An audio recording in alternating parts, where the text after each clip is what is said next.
اللہ ہم اس دھرتی میں اس دنیا میں کس کی تعریف کریں گے؟ رب کے قرآن نے کہا الحمدللہ رب العالمین، میرے بندوں تعریف تو اس رب کے لیے ہے، تعریف تو اس خدا کے لیے ہے جس نے سارے جہاں کو پیدا کر دیا۔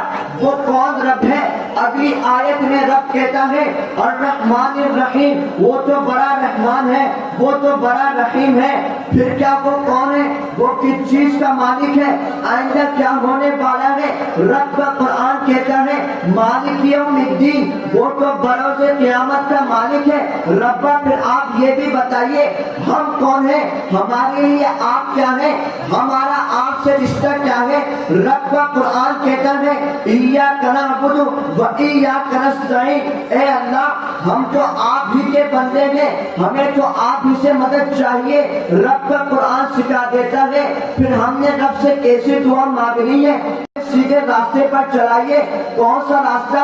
صراط الذین انعمت علیہم، ایسا راستہ جس پر تو نے انعام کی بارش کر دی۔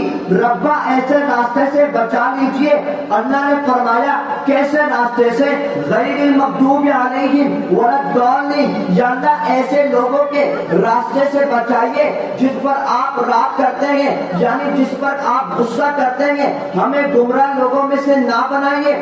آپ رب کی تعریف کے بعد قرآن کی تعریف کی طرف آتے ہیں۔ قرآن کیا چیز ہے؟ رب کا قرآن کہتا ہے الف لام میم، جس کے معنی کسی قطب کو نہیں معلوم، جس کے معنی کسی ابدال کو نہیں معلوم، جس کے معنی کسی مفسر کو نہیں معلوم، جس کے معنی کسی مفتی کو نہیں معلوم، جس کے معنی کسی شیخ الحدیث کو نہیں معلوم، جس کے معنی کسی شیخ التفسیر کو نہیں معلوم، جس کے معنی کسی عالم دین کو نہیں معلوم۔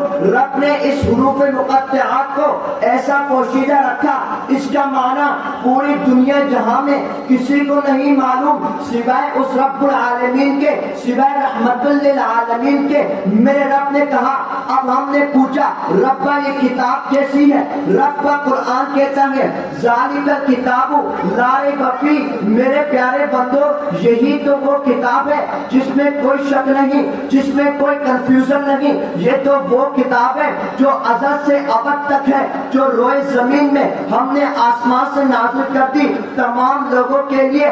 علیکم الصیام، ہم نے اس مہینے میں تمہارے لیے روزہ لکھ دیا ہے۔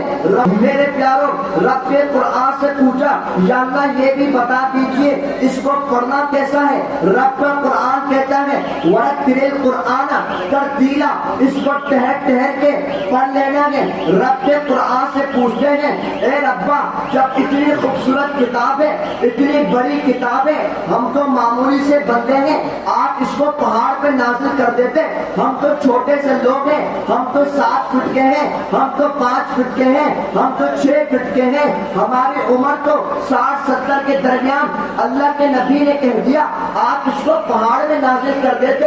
رب نے کہا نا نا لو انزلنا ھذا القرآن علی جبل لرأیتہ خاشعا متصدعا من خشیۃ اللہ، لوگوں اگر ہم اس قرآن کو پہاڑ پر نازل کر دیتے، پہاڑ اللہ کے ڈر سے ریزہ ریزہ ہو جاتا، پہاڑ پھٹ جاتا۔ ربا جب اتنی مقدس کتاب ہے پھر تو اس کو یاد کرنا بڑا مشکل ہوگا۔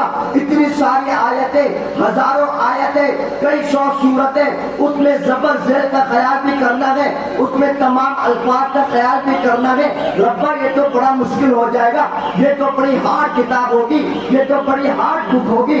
رب نے کہا نہیں نہیں، ہم نے تو اس کو بڑا آسان کر دیا۔ رب کا قرآن کہتا ہے وَلَقَدْ يَسَّرْنَا الْقُرْآنَ لِلذِّكْرِ فَهَلْ مِن مُدَّكِرٍ، لوگوں ہم نے تو اس کو آسان کر دیا مگر رب وَإِنَّا لَهُ لَحَافِظُونَ، لوگوں ہم نے اس کلام اللہ کو، اس کتاب اللہ کو روئے زمین پر نازل کرنے کے بعد ہم ہی نے اس کی حفاظت کا ذمہ لیا۔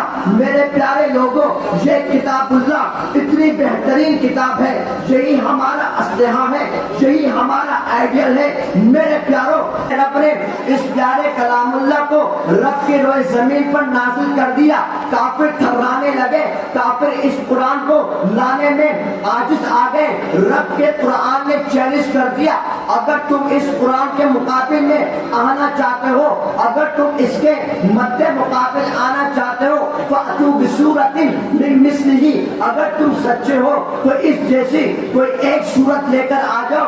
لیکن میرے پیارو، ہر کوئی اس بات سے عاجز آ گیا، ہر کوئی شکست کھا گیا، ہر کوئی پیچھے ہٹ گیا۔ یعنی کہ رب نے جو کہا کہ اس کتاب کی حفاظت کرنے والے ہم لوگ ہیں۔ میرے پیارو، جب قرآن مجید اس دھرتی میں آ گیا، صحابہ کرام نے اس کو سینوں سے لگا لیا، صحابہ کرام نے اس کو لوہے زمین پر پھیلا دیا، صحابہ کرام نے اس کو یاد کر کر اس پر عمل کرنا شروع کر دیا۔